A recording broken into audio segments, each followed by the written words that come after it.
Good morning. It's Tom Padula from TomPadulaTV on YouTube and Insegna Booksellers. And this morning, starting just a few seconds before time, but I have 5 minutes to myself, and then at 11:30 we start the lesson proper. So what's been happening this week to me is that I've come back from my time out, and of course, whenever you go on holidays and you come back, you get inspiration to do a few things. So today I thought, maybe in the times that are dedicated to the clubs, etc., I could also do a bit of history of the places I visit. Why not? Good idea. Welcome to Leonardo. Good to see you on. Now, I've got 5 minutes in which since Leonardo is on, I will announce it straight away that on the 29th of May, I will be having, another session, language and culture, for the people who want it. So a few people have come last time, and I look forward to seeing more people on the 29th. It's always interesting to have the Sunday afternoon from 3:30 to 5 with good company. And of course, thank you very much to Federazione Lucana and especially Leonardo for, helping out. Fantastic for me. Now, this morning we will be doing art and science in terms of, if you remember, last week we did Athenian democracy. And this time we'll have a look at art and science in Athens and the Greek and Greece in general. It's very interesting, really, because now we're getting into the history, the real history of modern times. So up to now we've looked at history from the Big Bang Theory, from the beginnings of the Earth, and this is, presentation number 33. So if anyone is interested in looking at what I've done so far, all they have to do is go to insegna.com and there go to the blog and go to lesson 1, presentation number 1 for history. And of course, there's also the teaching of Italian and languages as well, with French and Spanish, and the reading of Dante Alighieri. I finished L'Inferno, and I'm going to dedicate a few lessons, a few presentations on the Inferno as a whole. And then I'll continue with Purgatorio and Paradiso later on. So that's a big job, and it's wonderful to be able to create podcasts out of it and really present to the Melbourne public, especially because I think of them all the time.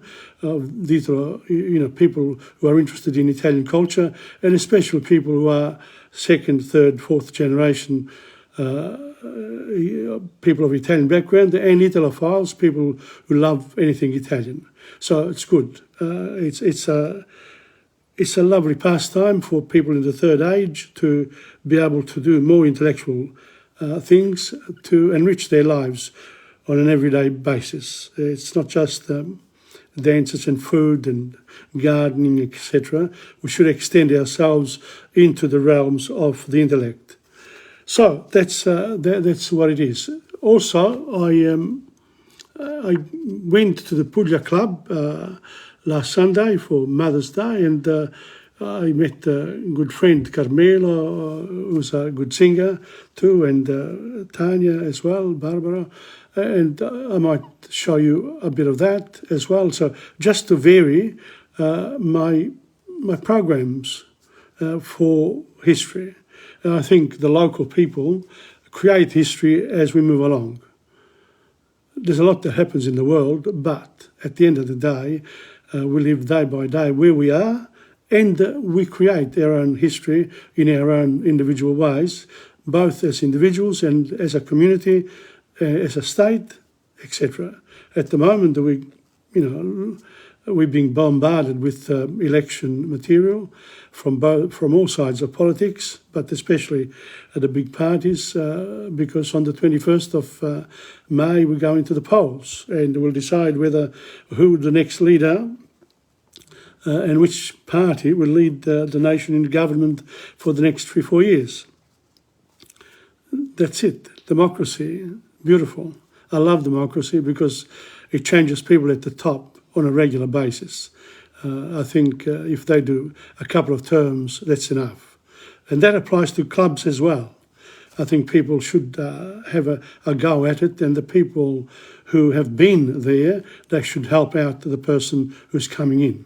So therefore, then you have more people, carrying on the baton of the particular activity. So here we go, 11:30, here we start. Art and science, here we go. Before I start, a little bit of a drink. Okay. In a short book, well, I'm reading from books, of course, as well, and I have my own take on what I read, so that's it. In a short book like this, it is impossible to do justice to the achievements of the free Athenian citizens in the arts and sciences. They don't mention the rest of the Greece here. Now, the first thing is the Acropolis, and the Parthenon especially. Above the city towered the Acropolis, crowned with the most beautiful marble buildings, the most notable of which was the Parthenon, a temple dedicated to Athena, the goddess of the city. Okay, so that's a first little note. And if you've been to Athens, I haven't, just with the plane passed, but I didn't stop. And you got to do these things when the time is ripe. So if we don't travel, unfortunately, we hear about things, but we need to see it, hand to hand. It was good to meet Assunta Lombardi, and thank you for coming on today as well. Okay, the next one, Greek styles of architecture. Most Greek buildings made much use of graceful stone columns surmounted by capitals of which there were 3 types. So a column, the top part, and you've got the 3 distinct parts that were developed in Athens, in Greece. The Doric style in a column, the simplest one, the Ionic, which is somewhere in the middle, and the Corinthian, which was the most ornate of the columns. So you got a column, and that's. I'll show you in a minute when I finish the reading. I'll show you a couple of pictures. The earliest and the simplest Doric columns were copied from those used in Cretan buildings. We did Crete, which in turn had been modelled on the columns of Egyptian temples. Now, what I have to show you this. These are the columns that here. These are the columns we're talking about. That's the capital, for the columns, the Doric, Ionic, and Corinthian. Interesting. And you get here, you've got here the Parthenon. Okay, so you get an idea of the importance of the works in Athens. Now, still copied today, the Parthenon was decorated with carvings and statues made by the great sculptor Phidias. Most good judges think that the best Greek architecture and sculpture has never been surpassed and rarely equalled. Well, of course, that's the writer here. He believes that, and he writes it down. Never been surpassed. Well, you can challenge that. Show me something else from China or from the temples in South America with the Incas and etc. So you have to look at other parts of the world when statements like that are made. You can challenge, but you need some evidence to say, what about in Africa, for example? What happened there? Well, not much happened there because, a lot of people were happy with their Neolithic living. And then you can go to the Vikings. So you can space your head around the world because, humanity needs people to think of the world as a whole, not just, in the day-to-day and what we do every day. We need to think on a larger scale in order to lead people to peace rather than wars. And when you concentrate too closely in something, you then want to protect it, of course, and that's where the wars start and the relationships sour as well. Okay, so that happens. So the columns in buildings are still used today. A lot of buildings, use the columns. Not much now, but some buildings, I'm sure, are using the Greek, the Doric, Ionic, and Corinthian styles of columns. Now, the Greek gods. Now, we know about the one God for all, for Christian, for the Jewish, for the Christians, and for the Muslims. There's one God. But here, the Greek gods, there were a lot of gods. In a lot of the old civilizations, they believed in many gods. It's like having saints, but on a higher scale. The Greeks worshipped a great many gods and goddesses besides Athena. Athena was the goddess of Athens. Some of the most celebrated were Apollo, the sun god, Dionysus, the god of wine, and the rest, Aphrodite, the goddess of love. There are two good mates here, Dionysus and Aphrodite. The goddess of love, and Zeus in beauty, so the father and king of all the gods. Now, again, it's important to know that they weren't just these gods here. There's a whole list of them. I don't have them in front of me. This, when I come around to Greece again, will develop some more knowledge about the gods and some of the personalities as well. But un po' alla volta, a bit at a time. Homer's poems, many fascinating stories about these divine beings and about mythical heroes like the strongman Hercules, may be read in the works of Homer, who, with our own Shakespeare, is considered the greatest poet that ever lived. And I was fortunate to do the Iliad in Italy in year 7, 8, in year 7, I think, or 7, 8. I only did second year of secondary school there, finished it off, but I was able to have the Iliad with me, and we didn't, the year after we should have been doing the Odyssey, but I came to Australia, and in Australia the system is very different. Our system of education here is different from the Italian one, and again, that sort of thing can be discussed at another time. Plays and theatre. Greek dramatists like Sophocles and Euripides wrote plays which are still considered as good as or better than any that have been written since. And some of these plays have been put on in Melbourne over the years. They were performed in large open-air theatres, the ruins of which may still be seen in Greece today, and in Syracuse, where I saw something there when I went there. In Syracuse, there's a Greek theatre there. It is often said that the Greeks taught men to think. Wow, they've been thinking all along. Come on. I love you, the Greeks, but, the Greeks taught men to think. That's a big statement, that one. What about all the others? Come on. This is not quite true, for obviously, if men had never thought before the days of Hellenic greatness, they would never have ceased to be the most primitive kind of Paleolithic savages. That's right. So, all humans. What distinguishes people from animals, is that the animals also think, because we come from them. But, we just have extended it a little bit longer.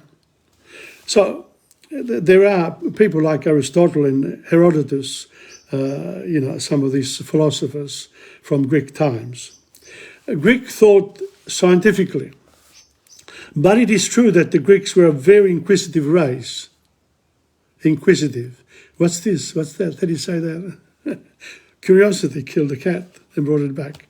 Okay, so that they were inquisitive. They were asking questions, real questions.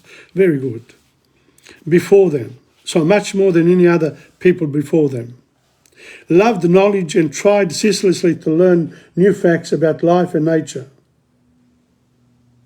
It would be more true to say that the Greeks taught men to think scientifically, that is, to test an idea by reason and experiment instead of simply accepting it because it was commonly believed. Now that's one of the great things about democracy, is that really you're challenging what's in front of you. There's always a lot more behind the scenes than what you see. So, when people ask questions, etc., we want openness today. Well, those are the things that are scientific in nature and that help us really identify what we do on a daily basis and protects us too. And as I said, if in Athens, if democracy is practiced, it's a great advantage for the people of that particular state or nation.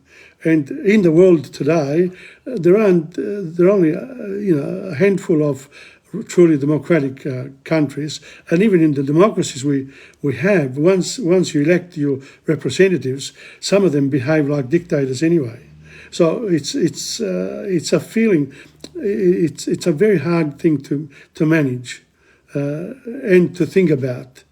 You think about democracy. Well, you elect your representatives, but then what about if they stuff up whilst they're there? And that's why occasionally it's good to pass on the baton to somebody else. You do it. I sing, for example. I get criticised for singing Italian songs. I'm interested in the lyrics. The music, yes, but I do the lyrics. Why? Because people have told me you can't sing. But when I sing, I'm trying to teach, let's say, the words, etc. So I look at the song from a different angle. And how do I come to this comment? By practice over the last couple of years. Okay, so thinking scientifically is important on a day basis. Atomic theory 2,000 years ago. Thus, a Greek philosopher called Democritus, more than 2,000 years before modern scientists, had worked out the atomic theory, taught that the universe was made up of atoms and the space between them. Wow, that's a big one. Now, I didn't know about that one, but anyway. Greek philosophers, I know about these ones here. Other thinkers like Socrates and Plato, and I did the Republic of Plato at uni. We did beauty, etc., for over 3 months. Just one word, looking from very different angles. We're mainly concerned with the moral problem of good and evil and of right conduct in life. Socrates and Plato, especially Plato, but Socrates, I haven't done much of Socrates except some of the sayings, but Plato too. These people here need to be studied in detail. One of Plato's pupils, Aristotle, wrote books on politics, poetry, logic, science and philosophy. That's not bad, Aristotle. So great was his influence that for 1,500 years after his death, European scholars regarded his books as the final authority on all these subjects: politics, poetry, logic, science and philosophy. And he's still studied today in universities. And, people are interested. Herodotus, the father of history; Hippocrates, the father of medicine; and Pythagoras, one of the greatest mathematicians of all time, are other famous names in the history of learning. The most amazing thing about the Greeks is their many-sidedness. And that's why in the Roman Empire they were such an influence on the rulers and the aristocracy of the Roman Empire, because they all employed the Greeks because of their great, their great culture. And as a result of that, the Greeks went everywhere the Roman went. A bit like the British Empire. The British Empire we call it the British Empire. Yeah, sure. It's really the Irish Empire, because a lot of the people who did the work were from Ireland. That's where the British governments got their workers and other people as well. So there's a difference between the history that one makes as being a ruler, being the president of a club or the secretary, and another one where people who do the work in the kitchen, etc., etc. Do they get recognised, etc.? But we recognise the leader. You can't, everything is local, and you need somebody to represent those people. And it should be a person with an open mind. People with closed minds are dangerous people. They constrict the future of whatever activity one is doing, whether it's in business, in a school, anywhere, in hospital, etc. But you need some directions as well. So who am I to say all these things? But I pick up these things from history. Physical health and beauty of the Greeks. They spent just as much time in cultivating healthy and active bodies as they did in developing their minds. A healthy body and a healthy mind. Important. There were gymnasiums in every Greek city, and it was regarded as disgraceful for a boy or girl not to take up part in some athletic sport such as running, jumping, throwing the javelin, throwing the discus or dancing. And I've done all of those.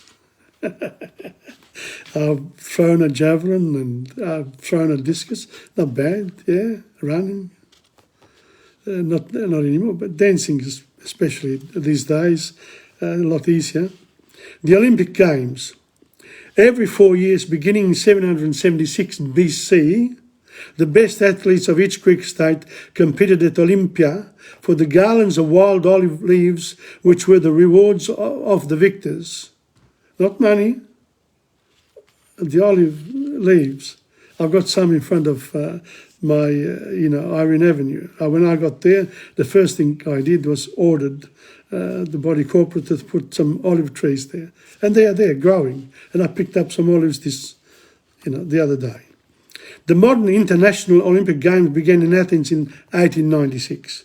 So it was, I think the Olympics in Greece went for 300-400 years. I've got a book about it, but, I don't have it here. We'll look at it some other time. As I said, when I finally do topics and personalities in history, that's when we'll bring all these things in. For now, we're looking at the overall. We're, going overall the history in a very loose way, but it's still good if you've never heard of this before. In 1890, of course, named after these intercity games of the ancient Hellenes, Olympic Games from Olympia. Pheidippides, the most honoured of all Greek athletes, was Pheidippides, the Athenian who was chosen to carry the messages asking help from Sparta when the Persians landed at Marathon. The Marathon. Marathon comes from this guy here, from Pheidippides. He's said to have run the distance between the two cities, 150 miles, in 2 days. That's where you get the marathon. Well, listen, we've done pretty well today. That's it. The Greeks are very important. Ancient Greece really, we must be grateful to them apart from, my little comments, etc. But I love them in terms of what they've given us. Next week, because I've also said that Greece was not a big empire, but they did create a little empire. It didn't last long, and it was under Alexander the Great. He went all the way from Macedonia, through Turkey, Anatolia, through the Seljuk Empire, to India. And then he fell sick, and he died at 33. Well, that's next week. Now, we go to before the invasion. Before the invasion. Because we're still invading Australia, believe it or not. So what did they do in Australia before Captain Arthur Phillips? Captain Cook came, saw and went in 1770. On the ship that Captain Cook, there were 2 Italians, just throw this in. One from Corsica and one from Venice. Again, I've written about these things, I can't remember right now, but there were 2 Italians. One of them called Matra, and in Sydney there's a Matraville. He was responsible after the War of Independence in America, 1776 to 1783, he convinced the British Home Office to give some land to the people who had backed them up in America, and now the war was lost. Therefore, and these people here were not welcome anymore, give them some land in Australia. But what did the British do? They sent prisoners instead. Isn't that beautiful? So, Australia. And who was responsible for that? Well, the Home Office. But Captain Arthur Phillips, Australia was discovered for the Europeans and the rest of the world, and the local indigenous people call it, what do they call it? The invasion. But without that invasion, Australia would not be where it is today.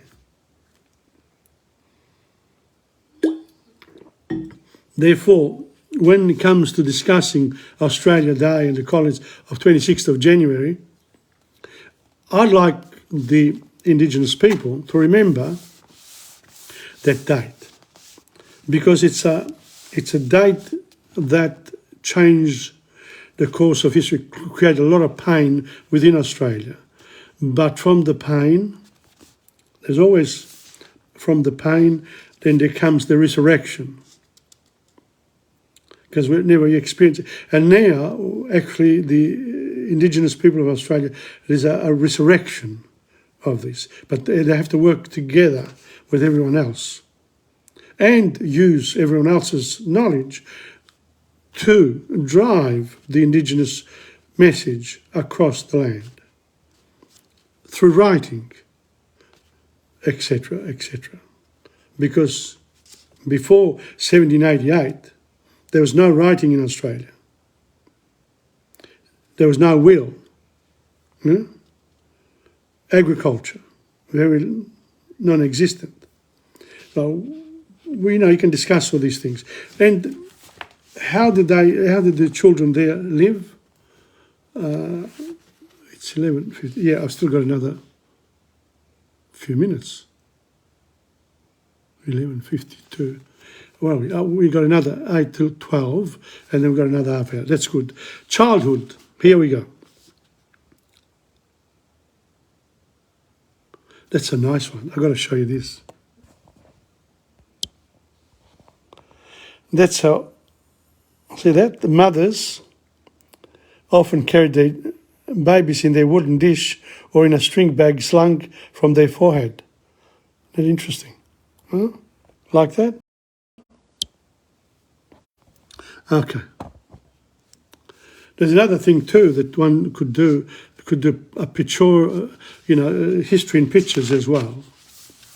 Well, let's go. Childhood within Indigenous people before the invasion of 1788. Aborigines believed that the coming together of a man and a woman was not enough to make a baby. A spirit child must enter the mother in order to give the baby life. There were different beliefs about how the spirit entered her. For example, in Central Australia, the Aranda believed that the spirit children, called Ratapa, lived in trees, in rocks, in waterholes and in other places where the ancestral heroes had left them.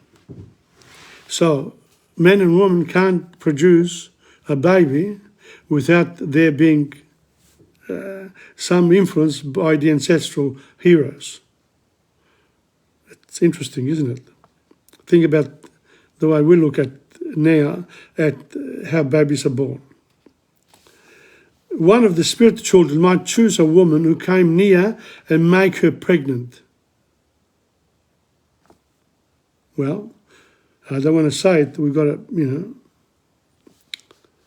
So one of the spirit children might choose a woman who came near and make her pregnant. In Christianity, we've got one that's supposed to be a virgin and had a child. The Tiwi of Melville Island believed that the father dreamed about a Pita Pitui, a spirit child, and told it to go into his wife. So they brought in the man. He says, if you call on this spirit child, you'll get your woman pregnant. Among the people who lived near the area which is now called Broome in Western Australia, the spirit children were called Gargalula. They lived in waterholes, and one would enter a woman after her husband had seen it in a dream. Around Perth also they believed that the spirit child appeared to the father in a dream. Wow, so the father becomes an important portrayer, a person who carries the spirit child into the woman. Good explanation. When a baby was about to be born, the mother went away from the camp with one or two other women. Her own mother, her elder sister, and perhaps her mother-in-law. They looked after her and helped her. The baby was not washed but rubbed gently with fine clean sand and then kept warm in the mother's arms. And in Australia it's pretty hot, but not all the time. For some days after the birth, the mother stayed away from the main camp. Women looked after her, and no man, not even her husband, were allowed to see her. Because, you could get sick, whatever, if the men approached her again. No one could talk to her husband about the mother or baby, and he was told of its birth and sex by a sign. Did I have boy or girl?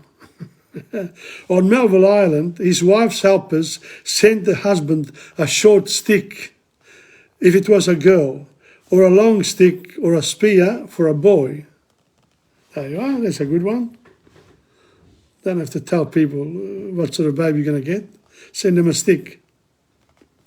Birth was a powerful and magical event.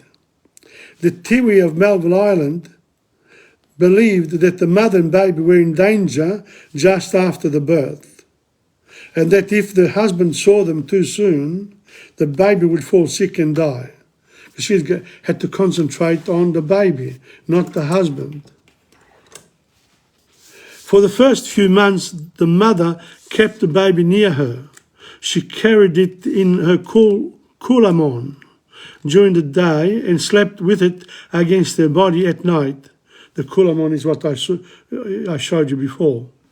Whenever it showed signs of hunger, she let it feed at her breast. After a few months, the baby became less dependent on the mother and became a social being, loved by all the people in the community. The proud father and older brother or sister, aunt or uncle or grandparents carried it around and played with it. So, the baby was shared in the extended family. From the first, the baby received love and care from all. Now, I'll just read a bit more and then we'll stop. No, I'm going to stop there. I'm going to stop there because then I want to do the colours. So I'll continue with childhood next time. Okay, so that's interesting. Amazing. And now, my friend, Banjo. And Banjo Patterson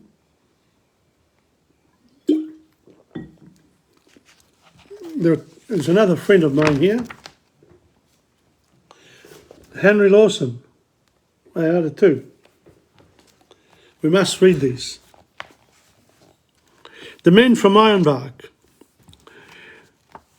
It was the men from Ironbark who struck the Sydney town. He wandered over street and park, he wandered up and down. He loitered here, he loitered there, till he was like to drop. Until at last, in sheer despair, he sought a barber's shop. "Hey, shave my beard and whiskers off, I'll be a man of mark. I'll go and do the Sydney toff up in Ironbark." Toff up, the toffs. So he shaves. It looks like in the 1890s, 1890s, you would be a bit of a toff if you cut your beard. The barber man was small and flash, as barbers mostly are. He wore a strike-your-fancy sash. He smoked a huge cigar. He was a humorist of note and keen at repartee. He laid the odds and kept a tote, whatever that may be. And when he saw our friend arrive, he whispered, "Here is a lark. Just watch me catch him all alive, this man from Ironbark." Let's see what happens. There were some gilded youths that sat along the barber's wall. Their eyes were dull, their heads were flat, they had no brains at all. To them the barber passed the wing, his dexter eyelid shut. "I'll make this blooming yokel think his blooming throat is cut." And as he soaped and rubbed it, and he made a rude remark, "I suppose the flats is pretty green up there in Ironbark." The repartee. A grunt was all reply he got. He shaved the bushman's chin, then made the water boiling hot and dipped the razor in. He raised his hand, his brow grew black, he paused a while to gloat, then slashed the red-hot razor back across his victim's throat. Well, I do that in the morning. Shave, still the old-fashioned way. Upon the newly shaven skin it made a livid mark. No doubt it fairly took him in, the men from Ironbark. The barbers of once, they used to razors. He fetched a wild up country yell, might wake the dead to hear. So when he put it down, he screamed. I suppose he must have pulled the razor out, and thought his throat, he knew full well, was cut from ear to ear. No, it wasn't. He struggled gamely to his feet and faced the murderous foe. "You're done for me, you dog. I'm beat. One hit before I go. I only wish I had a knife, you blessed murdering shark. But you'll remember all your life the men from Ironbark." He lifted up his hairy paw with one tremendous clout. He landed on the barber's jaw and knocked the barber out. He set to work with nail and tooth. He made the place a wreck. He grabbed the nearest gilded youth and tried to break his neck. And all the while his throat he held to save his vital spark. And "Murder, bloody murder," yelled the men from Ironbark. He attacked the barber. A peeler man who heard the din came in to see the show. The din, the noise. He tried to run the bushman in, but he refused to go. And when at last the barber spoke and said it was all in fun, it was just a little harmless joke, a trifle overdone. "A joke," he cried, "by George, that's fine, a lively sort of lark. I'd like to catch that murdering swine some night in Ironbark. Come to Ironbark, I'll fix you up, you barber." And now while round the shearing floor the listening shearers gape, he tells the story over and over and brags of his escape. "Them barber chaps what keeps a tote, by George I've had enough. One tried to cut my blooming throat, but thank the Lord it's tough. And whether he's believed or not, there's one thing to remark, that flowing beards are all the go way up in Ironbark." They don't trust the barber in Ironbark. It's a beautiful poem. That's a beautiful poem. Thank you, Benja Pedersen. Okay, now time for me to roll. All right, let's go now. I have to do this usual, pick up my what I've got here to show you. There we go. Put these things back there. And I have come over here. Let's see if I can get my, I'm going to show you a couple of things. I told you, I'm going to show you the ones from my time on the Mornington Peninsula, and the other one from Padula Social Club. So let's see if I can do a good job today. Here we go. Let's start. We're going to start from, I'm going to show you Sorrento. I went to Sorrento, and I went, I just happened to be there near where the ferry goes, to Geelong. You catch the ferry. So I'm going to show you the ferry one, and then I'll go to the Padula Club. Here we go. There you go. Enjoy. I start, I take a lot of pictures, etc. That's me. I love it. That's one, right? Next one. This one here, of course, there'll be a lot of selfies because beautiful, isn't it? That's the Sorrento foreshore. That's the pier over there. Beautiful place to visit. And here, see Sorrento, etc. And then this is the Sea Road ferries. And I thought, okay, I'll have a look. So this was turned the other way. More of them. Here we go. That's where you get your tickets. This, I thought, what are those strange things coming, the stone things that come out of the sea? I've forgotten that they are. That's where the ferry goes in. A few people there fishing. What else would you do?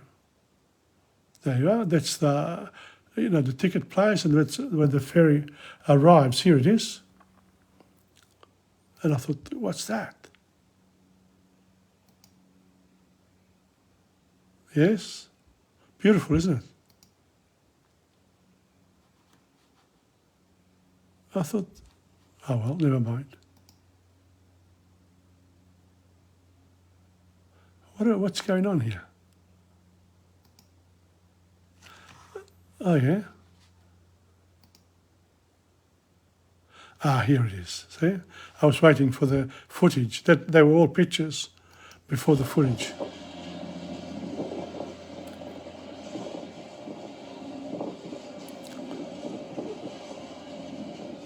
Isn't it beautiful? What a beautiful sight. You go there and you say, and finally, when you see it, I haven't seen that for a while.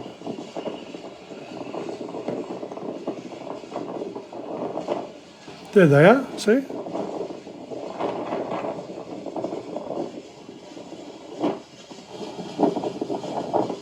Beautiful day, a bit cold, but, you expect that.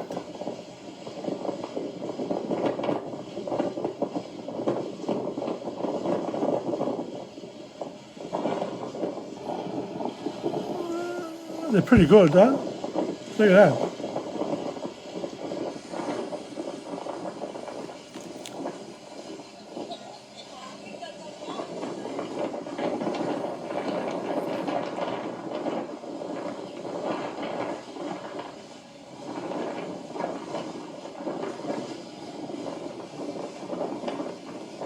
Almost there.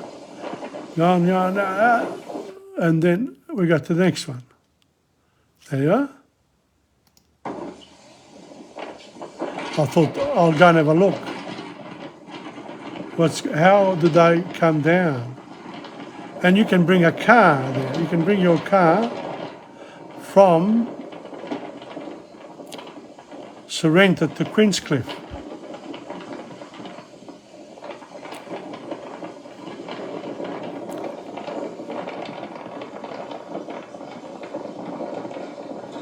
Such beautiful facilities.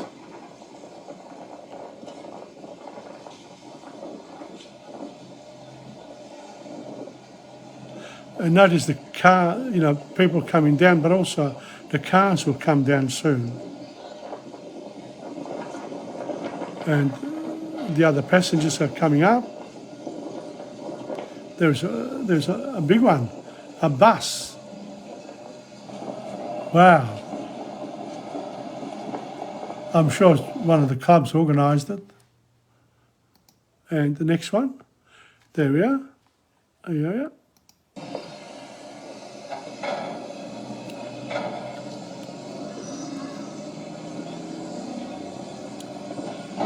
All well organised.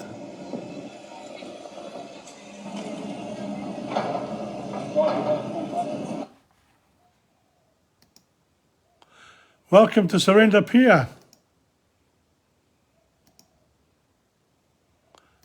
I thought, now this is the timetable on the fares. You can have a look at those.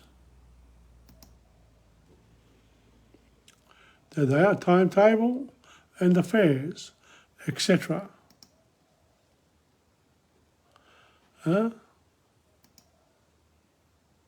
Wonderful. And that's where people gather. And I thought, yeah, selfie, nice one.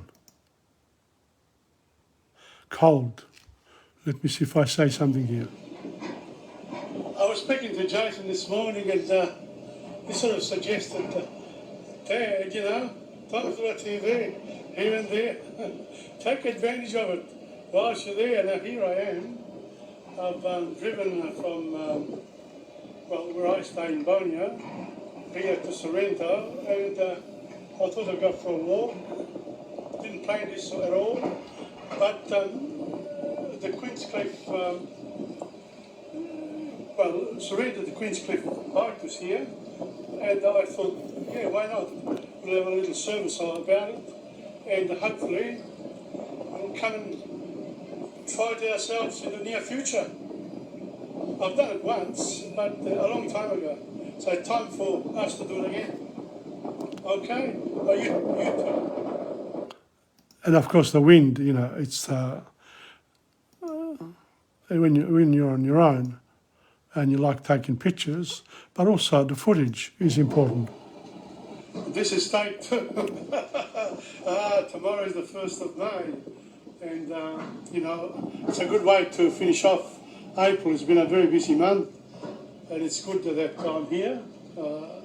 Finally, enjoyed my timeshare there at the Nepean Country Club, and have driven here to Sorrento today, this morning. And I thought, why not? You know, we'll have a good look at this place. It was very, very pleasant to drive along the beach from literally Dramana to here to Sorrento. And one of these days we'll go right down to the edge, to the Nepean, all this area here, right at the edge of Australia in a way.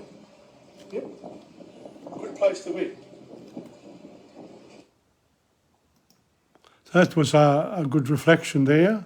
And then I thought, you know, that's what happened there is that the ferry left, was going, so I thought, I waited long enough to see. So I waited, patience. Towards Geelong. I think, I'm not sure how long it takes, about 40 minutes, I'm not quite sure. What a good service, huh? And you can take your car with you, it's fantastic.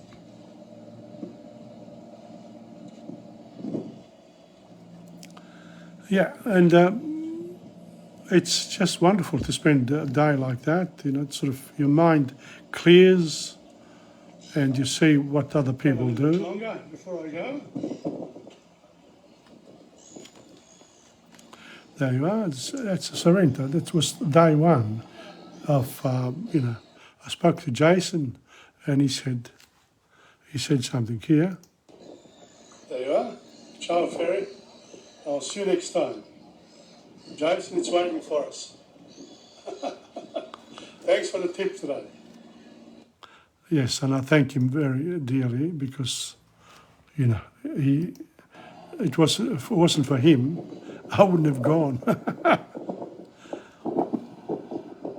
So sometimes a suggestion people make affects you, and if you take it on. 40 minutes here, you surrender to Geelong.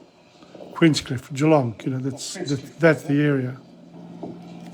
That's the idea anyway. Geelong is very once you get there too, you can go to with your car, Warrnambool, and come back. You know, it's beautiful all around. And this is the inside of the ticket office.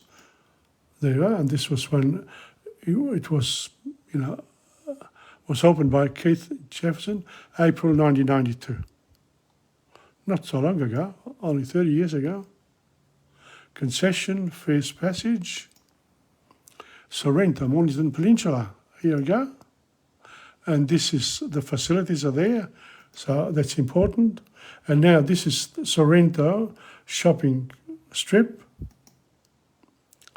And of course, you know, I have to film a few things. This is the new hotel, the hotel that they've just opened up apparently. I didn't know anything about it really. My sister told me, you know, she said, go there, and this is, I walked in and there was a guy here and I spoke to him in Italian and of course era Italiano. Yeah, making the pizza. I said, do you mind having a picture? I said, no, Mario. There it is. And we have a bit of a chat. Ecco che Mario prepara una pizza, vedi? La sta buttando in aria.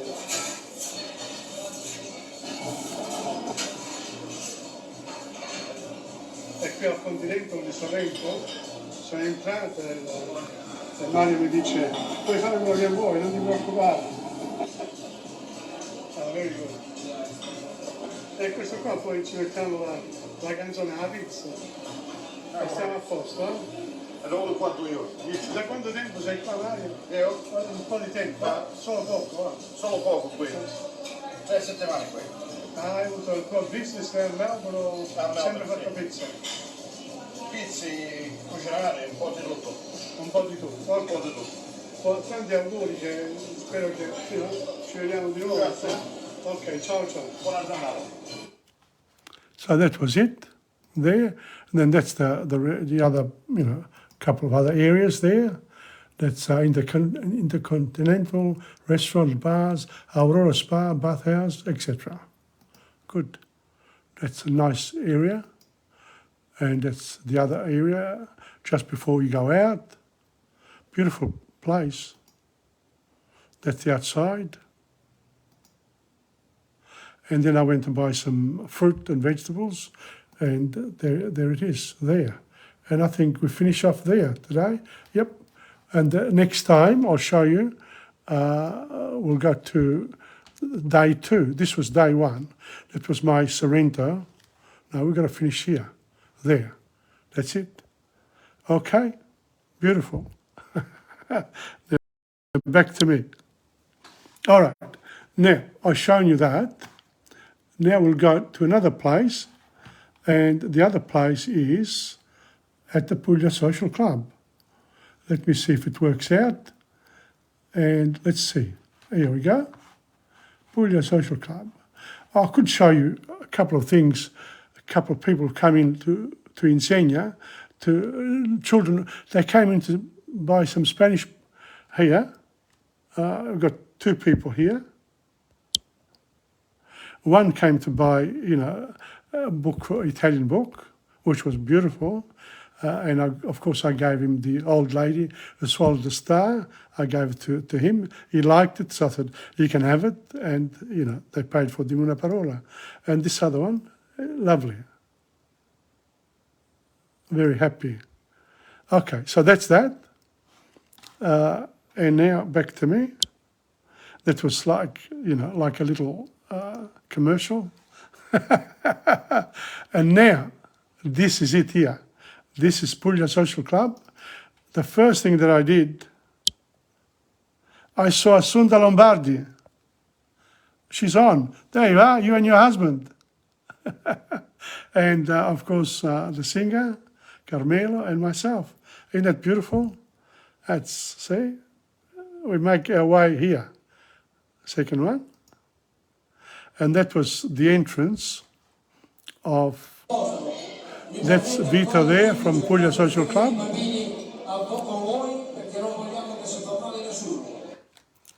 That's it, here they come. Put your hands together for Martha and Leonie.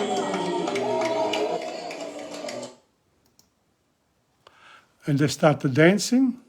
It's a South American dance from Argentina. The guy who organized it.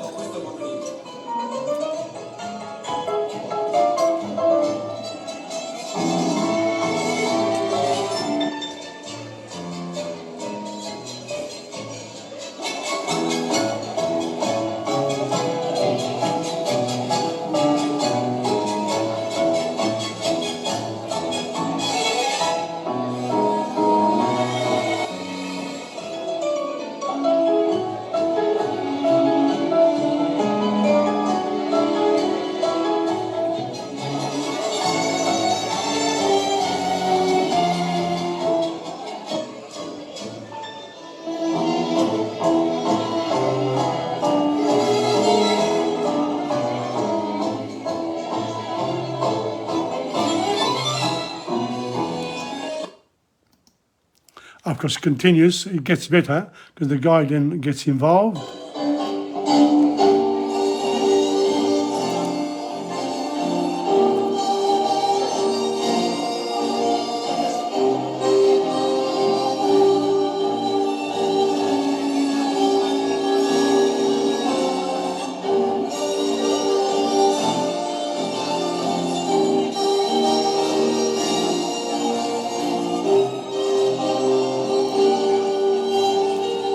There's a lot to learn in dancing, really.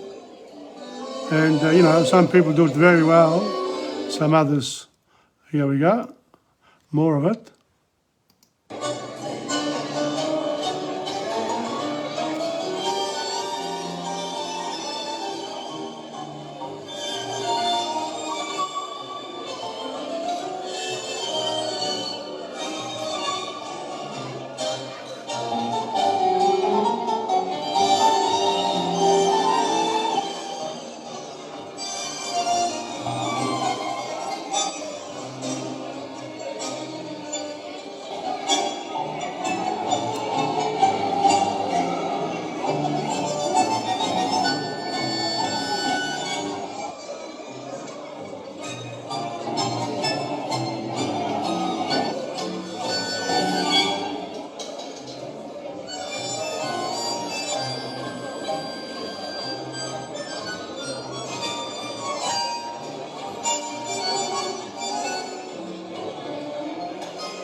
Well,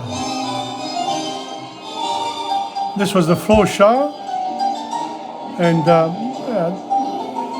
it's good to, whilst they're eating, Vita does a good job. And this is me with my friend Angela. We go out to dinner dances. There we are. And that's now.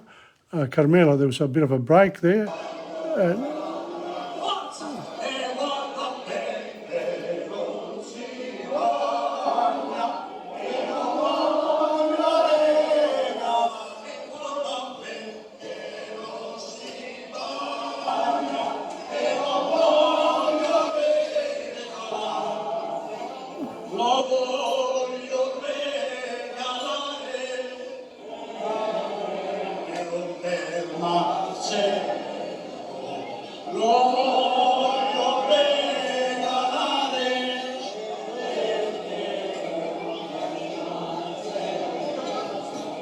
Voglio dare al mio amore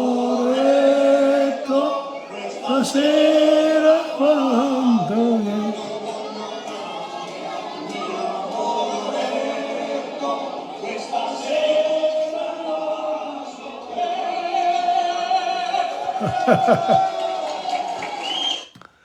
There you are. And now, what do we do now? Oh, this is an interesting one.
Very good, dancing you too.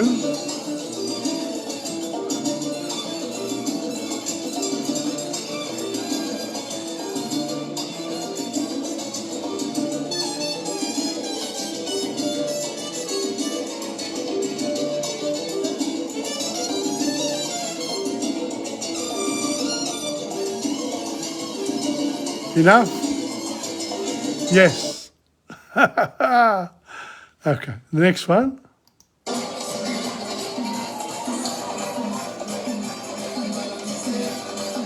It's a very good, sort of floor show involving the people.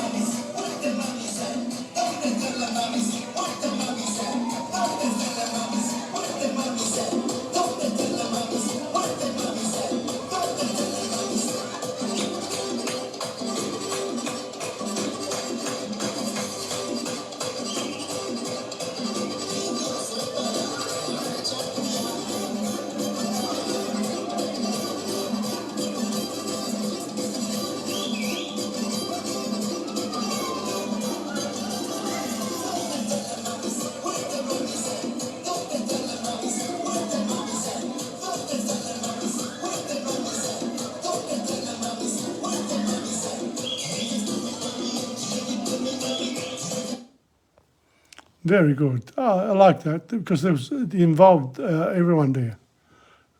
Let's have a look. A bit more. Yes.